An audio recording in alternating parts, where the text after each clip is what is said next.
Good morning बच्चों। आज आज हम आपको कहानी का उद्भव और विकास इसका संक्षेप में हम वर्णन करेंगे। मानव सभ्यता के आदिकाल से ही कहानी कहने और सुनने की परंपरा किसी न किसी रूप में विद्यमान रही है। अतः कहानी को विश्व की प्राचीनतम विधा का दर्जा दिया जा सकता है। संभव है कि कहानी का प्रारंभ उस समय हुआ हो जब मनुष्य ने घुटनों के बल चलना बोलना सीखा हो। वस्तुतः कहानी के अंकुर हम सभी में विद्यमान है। यही कारण है कि कहानी की परंपरा कभी समाप्त नहीं हुई। सभ्यता के विकास के साथ साथ कहानियों की कथन प्रणाली, विषय एवं स्वरूप तो विकसित होते रहे, लेकिन उनका मूल तत्व अक्षुण्ण और अपरिवर्तनशील सदैव बना रहा। ऐतिहासिक दृष्टि से विश्व के प्राचीनतम उपलब्ध ग्रंथ ऋग्वेद को संस्कृत आख्यानों और कथाओं का मूल स्रोत मानना चाहिए। ऋग्वेद के यम, यमी, पुरुरवा, उर्वशी आदि के संवादात्मक आख्यान, ब्राह्मण ग्रंथों के रूपात्मक व्याख्यान, उपनिषदों के सनत कुमार, नारद जैसे भावमूलक आध्यात्मिक व्याख्यान, महाभारत के श्रृंगी,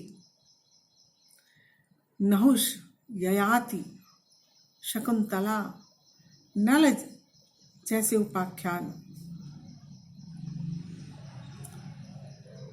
ब्रह्मवैवर्त, शिव, स्कंद आदि पुराणों में भारतीय कहानी के प्राचीनतम रूप खोजे जा सकते हैं। संस्कृत में उपदेश और नीति प्रधान कथाओं का प्राचुर्य मिलता है, उनकी अधिकता मिलती है। विष्णु शर्मा द्वारा रचित पंचतंत्र, नारायण पंडित द्वारा रचित हितोपदेश, विद्यापति रचित पुरुष परीक्षा, बल्लाल सेन रचित भोज प्रबंध, क्षेमेंद्र रचित बृहत कथा मंजरी, सोमदेवकृत कथासरित सागर आदि ग्रंथ श्रेष्ठ एवं प्राचीन कथा ग्रंथ हैं।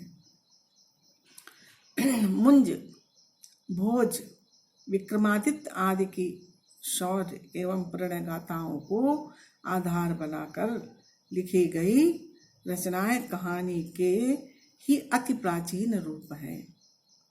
संस्कृत के बाद पाली, प्राकृत तथा अपभ्रंश भाषाओं में बौद्ध एवं जैन धर्म विषयक अनेकानेक कथाएं लिखी गई।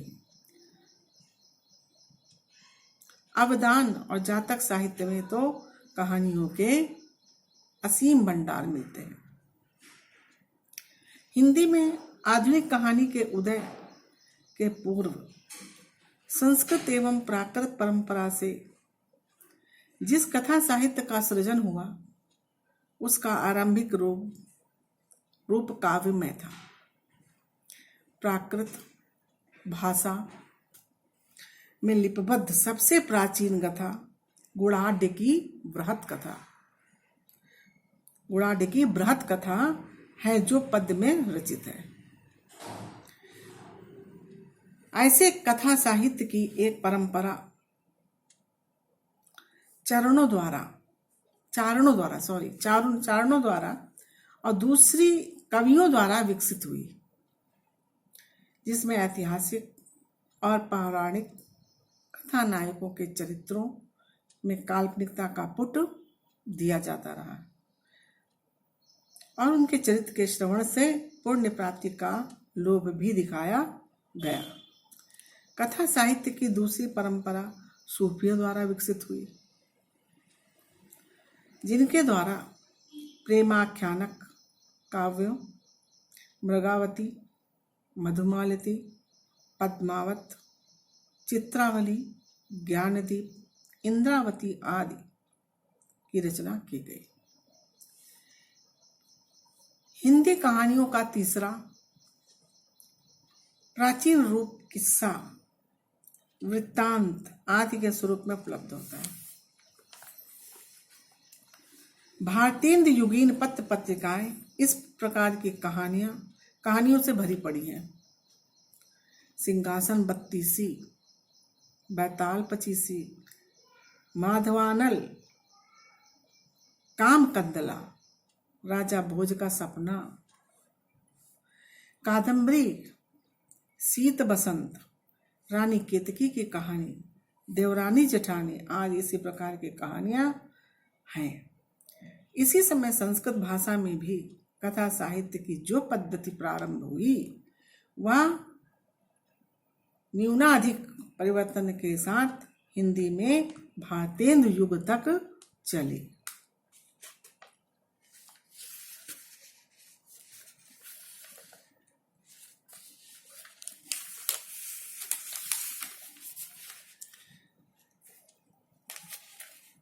ये कहानियां कथा, आख्यायिका, वृत्तांत, वार्ता, किस्सा आदि अनेक रूपों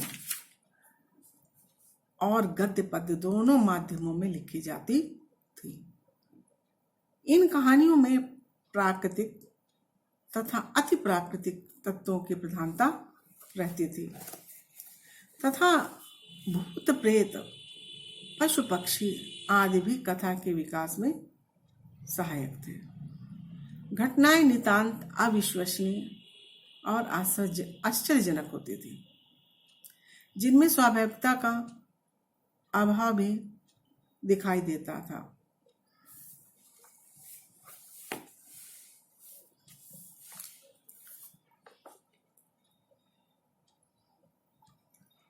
अब हिंदी कहानी की विकास यात्रा कैसी रही, इस विषय पर कुछ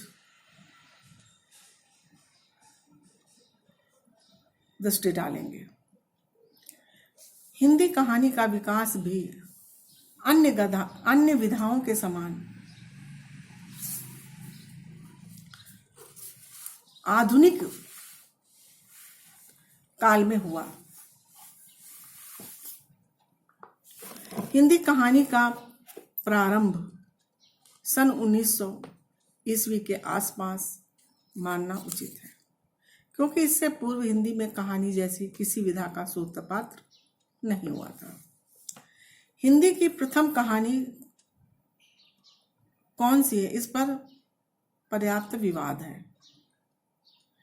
आचार्य रामचंद्र शुक्ल ने किशोरी लाल गोस्वामी की कहानी इंदुमती को हिंदी की पहली कहानी माना है, जो 1900 ईस्वी में सरस्वती पत्रिका में प्रकाशित हुई थी।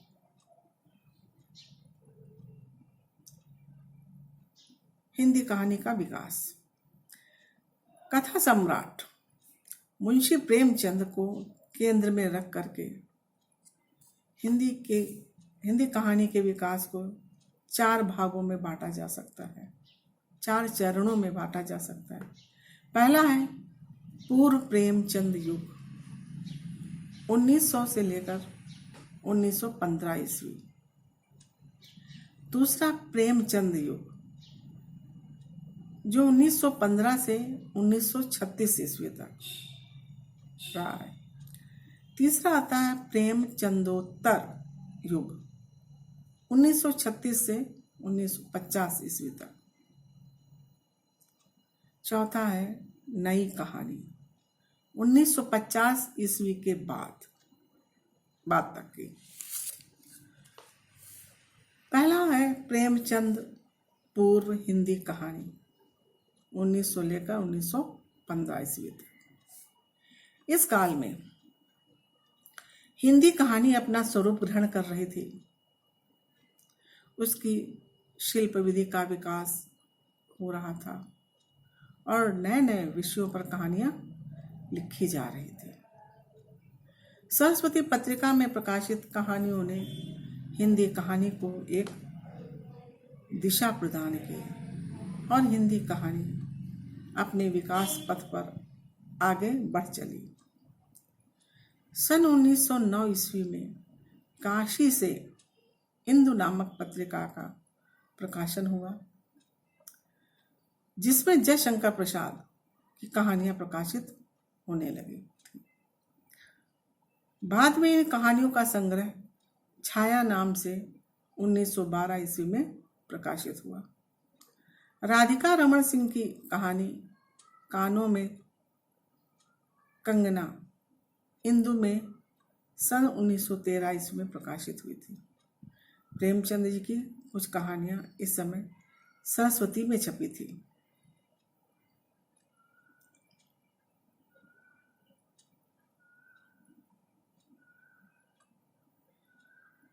इन कहानियों का विषय प्रेम, समाज सुधार, नीति और उपदेश से जुड़ा हुआ है। इन कहानियों में भारतीय एवं विदेशी भाषाओं की कुछ छाप दिखाई देती है। इस काल में चंद्रधर शर्मा गुलेरी भी कहानी के क्षेत्र में आ गए थे। उनकी प्रसिद्ध कहानी उसने कहा था सन 1915 ईस्वी में सरस्वती में छपी थी। कथ्य एवं शिल्प दोनों की दृष्टियों से यह हिंदी की बेजोड़ कहानी है। यह अपने युग की सर्वश्रेष्ठ कहानी है। फिर दूसरा आता है प्रेमचंद युगीन हिंदी कहानी, जो 1915 ईस्वी से 1936 ईस्वी तक। प्रेमचंद हिंदी के युग प्रवर्तक कहानीकार माने जाते हैं। पहले वे नवाब राय के नाम से उर्दू में लिखते थे। उर्दू में लिखा हुआ उनका कहानी संग्रह सोजे वतन 1907 ईस्वी में प्रकाशित हुआ। स्वातंत्र भावना से ओतप्रोत होने के कारण इस कहानी संकलन को अंग्रेज सरकार ने जब्त कर लिया था। कुछ समय पश्चात वे हिंदी में प्रेमचंद नाम से लिखने लगे और उनका यह नाम कथा साहित्य में अमर हो गया।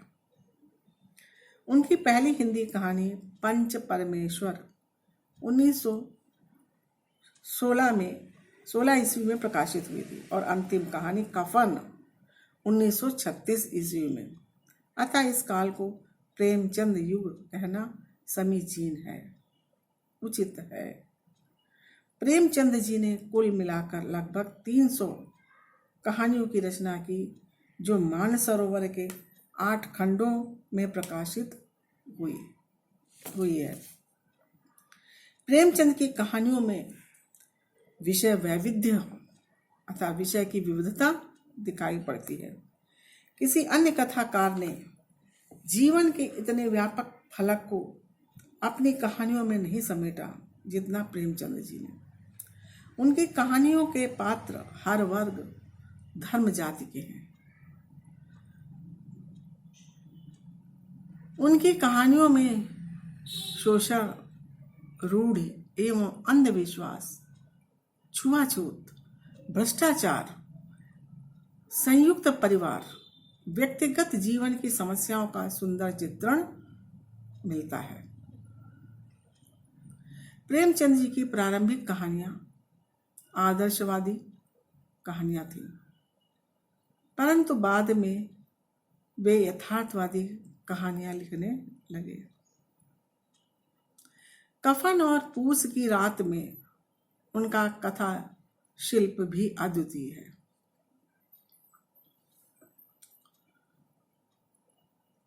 प्रेमचंद की प्रमुख कहानियां हैं पंच परमेश्वर, बूढ़ी काकी, ग्रहदाह, सवा सेर गेहूं, ग्रहदाह, गृहदाहु सवा सिर गेहूं। आप बीती आत्माराम सुजान भगत, माता का हृदय, शतरंज के खिलाड़ी, बड़े भाई साहब, नशा, ठाकुर का कुआं, ईदगाह, लॉटरी, पूस की रात और कफन। प्रेमचंद युग के अन्य कहानीकारों में प्रमुख हैं विश्वम्भरनाथ शर्मा, कौशिक, जिन्होंने लगभग 200 कहानियां लिखी हैं। उनकी कहानियों का विषय प्रायः सामाजिक समस्याओं से संबंधित है। ताई, रक्षाबंधन, विधवा, कर्तव्य बल, विद्रोही, पतित पावन उनकी प्रसिद्ध कहानियां हैं। प्रेमचंद युगीन कहानीकारों में बद्रीनाथ सुदर्शन का भी उल्लेखनीय स्थान है। उनकी कहानियों के विषय जीवन की ज्वलंत समस्याओं से जुड़े हुए हैं। उनकी प्रसिद्ध कहानियां हैं हार की जीत, पुष्पलता, सुप्रभाव, तीर्थ यात्रा, पनघट, अंगूठी का मुकदमा। प्रेमचंद युग के प्रतिभाशाली कथाकार के रूप में जयशंकर प्रसाद का नाम लिया जाता है। उन्होंने कुल मिलाकर 69 कहानियां लिखी, जो छाया, प्रतिध्वनि, आकाशदीप, आंधी और इंद्रजाल संकलनों में प्रकाशित हुई हैं। अतीत के गौरव, स्वप्निल भावुकता और कल्पना की ऊंची उड़ान उनकी कहानियों की विशेषता है। प्रेम, करुणा, त्याग, बलिदान इनकी कहानियों के विषय हैं। उनके नारी चरित्र सशक्त है, सजीव है। प्रेमचंद युग के अन्य कहानीकारों में प्रमुख हैं आचार्य चतुरसेन शास्त्री, भगवती प्रसाद वाजपेयी, राधिका रमण प्रसाद, पांडेय बेचन शर्मा, उग्र आदि।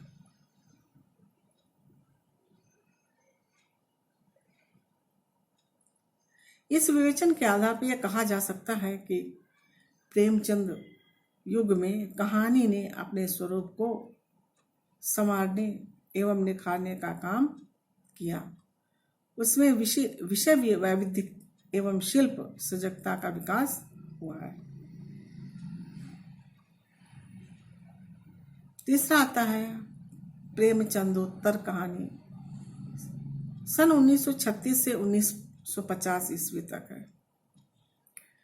प्रेमचंदोत्तर कहानी का विकास किसी एक दिशा में न होकर अनेक दिशाओं में हुआ। उसने जीवन के विविध पलों को अपनी परिधि में समेटने का प्रयास किया। इस काल में एक ओर तो प्रगतिवादी विचारधारा से अनुप्राणित कहानीकारों ने प्रगतिवादी कहानियां लिखी, तो दूसरी ओर मनोविश्लेषणवादी कहानियां लिखी गई। प्रगतिवादी कथाकारों में प्रमुख हैं यशपाल, जिन्होंने मार्क्सवादी चेतना से अनुप्राणित ऐसी कहानियां लिखी जिनमें वर्ग संघर्ष और शोषण का चित्रण है। उनकी कहानियों के संग्रह हैं वो दुनिया, पिंजड़े की उड़ान, फूलों का कुर्ता, तर्क का तूफान एवं चक्कर क्लब, रागे राघव, नागार्जुन, अमृत राय, मनमथनाथ गुहा इसी परंपरा के कथाकार हैं। मनोविश्लेषणवादी कहानी लेखकों में अज्ञेय, इलाचंद्र जोशी एवं जैनेन्द्र के नाम लिए जाते हैं। अज्ञेय ने व्यक्ति और परिवेश के संघर्ष को अपनी कहानियों में उकेरा है। अपनी कहानियों में इसका उल्लेख किया है। उनकी प्रसिद्ध कहानियां हैं रोज, यतीम बाबू, पुलिस की सीटी, हजामत का साबुन, कोठरी की बात, गैंग्रीन, पठार का धीरज आदि। जैनेन्द्र भी इसी परंपरा के कथाकार हैं। उनकी प्रसिद्ध कहानियां हैं जाह्नवी, पत्नी, मास्टर साहब, परख, एक रात, ध्रुव यात्रा, पानवाला आदि। इसी परंपरा में इला चंद्र जोशी की कहानियां हैं जो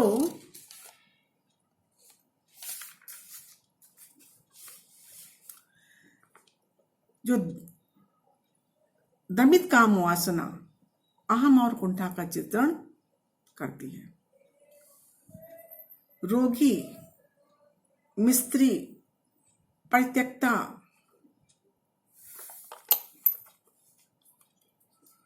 प्रेतात्मा, चौथे विवाह की पत्नी उनकी प्रमुख कहानियां हैं। प्रेमचंदोत्तर कहानीकारों के एक वर्ग ने आधुनिक समाज की अनैतिकता, मूल्यहीनता एवं उच्छृंखलता का निरूपण अपनी कहानियों में किया है। चंद्रगुप्त, विद्यालंकार, भगवती चरण वर्मा, जानकी वल्लभ शास्त्री, राम वृक्ष बेनीपुरी, विष्णु प्रभाकर आदि की कहानियां इसी प्रकार की हैं।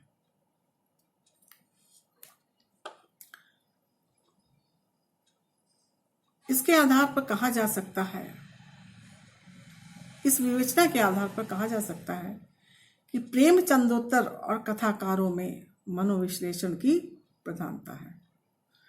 वर्ग संघर्ष एवं यथार्थवाद की ओर भी कुछ कथाकारों का रुझान रहा था, रुचि रही है, जबकि कुछ अन्य कथाकारों ने प्रेम, रोमांस और यौन समस्याओं को भी अपनी कहानियों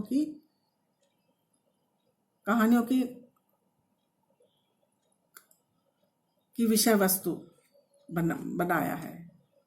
कहानी के शिल्प ने भी इस काल में उत्तरोत्तर वृद्धि की है। इस काल की कहानियों में व्यक्ति चरित्र पर विशेष बल दिया गया है। चौथा आता है नई कहानी। सन 1950 ईस्वी के बाद। सन 1950 ईस्वी के बाद ही कहानी विषय और शिल्प दोनों ही दृष्टियों से पूर्ववर्ती कहानियों से अलग हो गए, उससे भिन्न है। पुराने कहानीकार जहां अपनी आंखों पर समाजवादी, नैतिकतावादी, मनोविश्लेषणवादी एवं रूमानी चश्मा लगाकर जीवन को देखते थे, वहीं नए कहानीकार ने सभी पूर्वाग्रहों से मुक्त होकर के जीवन को यथार्थ रूप में देखने समझने का प्रयास किया है।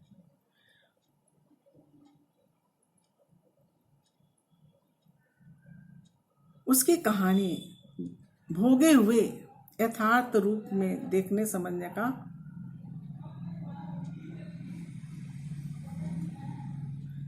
का प्रयास किया है। उसकी कहानी भोगे हुए यथार्थ से जुड़ी हुई है, इसलिए वो अधिक प्रमाणिक है। डॉक्टर नामवर सिंह के अनुसार अभी तक जो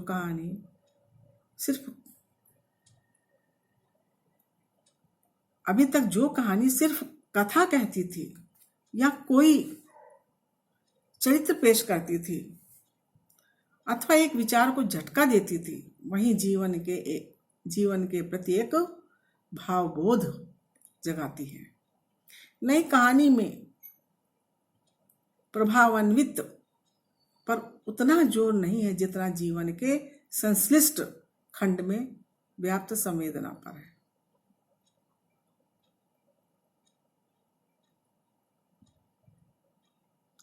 नया कहानीकार किसी दार्शनिक, सामाजिक अथवा राजनीतिक विचारधारा से प्रतिबद्ध न होकर के विशुद्ध, पूर्णतया शुद्ध अनुभूति की सच्चाई और विषय की यथार्थता के प्रति प्रतिबद्ध है। डॉक्टर गणपति चंद्र गुप्त के अनुसार नई कहानी का सबसे बड़ा वैशिष्ट कथा तत्व का ह्रास, उसकी कमी। नया कहानीकार कथानक को महत्व नहीं देता है, प्लॉट को महत्व नहीं देता है। नई कहानियों में कुछ नगर बोध की कहानियां हैं, कुछ यथार्थ बोध की कहानियां हैं, कुछ ग्रामीण बोध की कहानियां हैं, तो कुछ यौन समस्याओं से जुड़ी हुई कहानियां हैं। कुछ कहानियां व्यंग्य प्रधान हैं। ग्रामीण अंचल की कहानियां लिखने वाले नए कहानीकार हैं मार्कंडेय, शिव प्रसाद सिंह। आज के नगरीय जीवन में पाई जाने वाली सतही सहानुभूति, आंतरिक ईर्ष्या, स्वार्थपरता, जीवन की कृत्रिमता आदि की अभिव्यक्ति कमलेश्वर, अमरकांत, निर्मल वर्मा, मोहन राकेश की कहानियों में हुई है। अकेलेपन की अनुभूति का चित्रण भी राजेंद्र यादव, मोहन राकेश, अमरकांत की कहानियों में हुआ है। हिंदी कथा लेखिकाओं में उषा प्रियंवदा, मन्नू भंडारी, कृष्णा सोबती, शिवानी, मेहरुन्निसा, परवेज एवं नमिता सिंह का महत्वपूर्ण स्थान है। इन कथा लेखिकाओं ने नारी पुरुष एवं पति पत्नी संबंधों को बखूबी उभारा है। त्रिशंकु मैं हार गई, यही सच है मन्नू भंडारी के प्रमुख कहानी संकलन है। प्रेम और विवाह के कटु मधुर संबंध का चित्रण कमलेश्वर की कहानी। राजा निर्बंसिया, राजेंद्र यादव की टूटना, मन्नू भंडारी की यही सच है और मोहन राकेश की अपरिचित कहानी में किया गया है।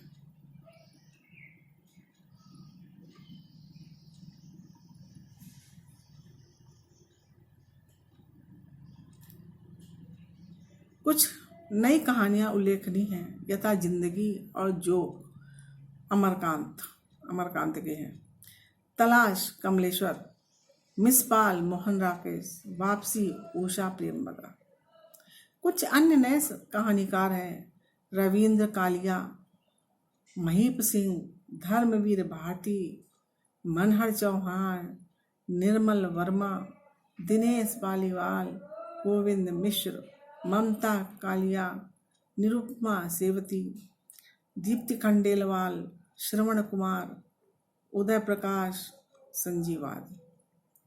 नई कहानियों की यह विकास यात्रा निरंतर जारी है। इसी का विकास कालांतर में सचेतन कहानी के रूप में हुआ है। सचेतन कहानी में मनुष्य को अपने परिवेश में देखने की प्रवृत्ति प्रमुख है, जिसमें जीवन के कटु यथार्थ की झलक मिलती है। हिंदी के आंचलिक कथाकारों में फणीश्वर नाथ रेणु का नाम उल्लेखनीय है। उनकी कहानियां पंचलाइट, लाल पान की बेगम, मारे गए गुलफाम, उच्चाटन आदि में आंचलिकता पूर्णता उभर कर सामने आई है। नई कहानी पर यद्यपि मूल्यहीनता का आरोप लगाया जाता है, फिर भी यह कहना उचित है कि इसमें मूल्य परिवर्तन है। वस्तुतः हिंदी कहानी का इस समय लोकप्रियता के उत्कर्ष पर है। अतः आशा की जा सकती है कि कहानी का भविष्य जो है उज्जवल होगा। धन्यवाद बच्चों। आज इस कहानी के उद्भव और कहानी के विकास यात्रा के विषय में आपको बतलाया। कल इसी के क्रम में आगे हम आपके राकेश जी की लिखी हुई, जैनेन्द्र की लिखी हुई कहानी ध्रुव ध्रुव यात्रा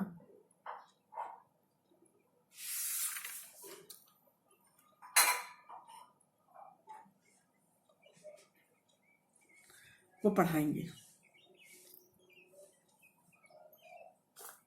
धन्यवाद।